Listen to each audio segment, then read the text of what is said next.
Hello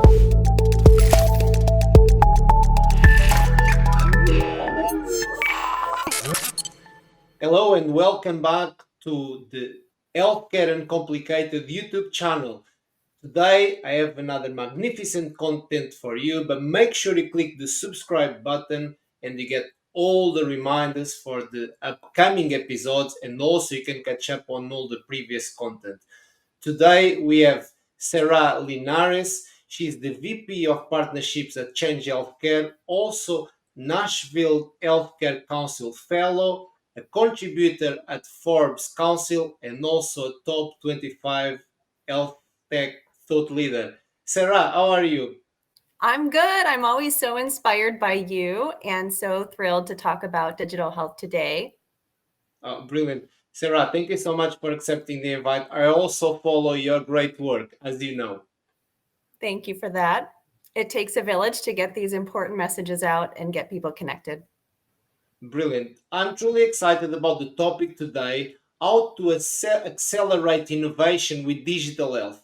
And the first question that I have for you is, pressure is certainly on for digital health startups. Builds a pressure to get adoption, drive ROI for customers, and also build sustainable and profitable businesses, which is a challenge. What advice would you offer to those working in digital health to achieve this? Absolutely. And the pressure comes to raising capital, competing to earn customers and mind share and get to those results we were talking about. And what seems to be a baseline foundation that any digital health company must have in order to achieve any of those things, especially raising capital in this climate, is outcomes of some kind, something measurable, some proof points, even if it's with one customer, even if it's based on a pilot. We have to know if we're going to invest in these companies and get acceleration of not just the adoption, but the customers and the business results. It starts with that one. It starts with that one team, that one user, that one person, that one patient you've impacted. You have to focus on measuring before and after results with whatever your engagements are so that you can demonstrate those proof points. Brilliant. Certainly, that early traction is extremely important. Moving on, how can traditional healthcare industry learn from big tech companies on customer acquisition, on brand loyalty amongst millennials? Well, it's no surprise that other industries outside of healthcare have really tackled the consumer expectation and have driven that expectation, created it. You can look at Amazon creating the consumer experiences we have. You look at Starbucks. I live in Seattle, so you could keep listing different companies, Microsoft and Google, et cetera. And they do a great job of understanding the persona of us as humans and what we need and how they can make money, as well as deliver value back to us. So some of the methodology, for example, with AWS is the work backward from the outcome, from the result, from the press release. So there are some methods around product management, strategic thinking and product management that will take your innovation from idea to fruition when you can follow these proven methods. And when you look at some of those expectations that they've set, it also helps you know from big tech where the bar's at for consumers. You think about millennials and younger generations are going to have an absolutely different expectation and do of our healthcare system than what the other generations have. And health systems need to be prepared for that by partnering with digital health companies, by partnering with big tech, learning from them, and being able to address what consumers really want out of their healthcare experience. Brilliant. That's very interesting. Working backwards, learning from the experiences, and also the big tech companies have a bit of everything, isn't it? They have like the experience of us human beings. They have the technology. They have the supply chain. They have the infrastructure. So certainly we can learn a lot. And everybody is interested in healthcare now, Linares. As you see, I mean, the big tech Yes. companies, everyone. Healthcare is a big industry, and also. I mean, it's a worldwide opportunity, and we're dealing with human beings. It's certainly, I mean, it's a huge opportunity. I mean, globally, you know. So, yeah, fantastic. Absolutely. A lot to learn.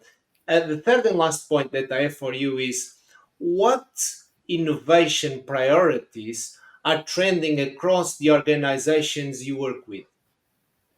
Well, there are many companies who have been long working on clinical use cases to deal with the labor reduction and impacts we're seeing, not reduction, but labor challenges, right? The reduction of people available to do the work that's needed in healthcare. So there's continues to be a trend of companies that think that automation and artificial intelligence and bots can start to augment those communication points internally or directly with patients to help with clinical care.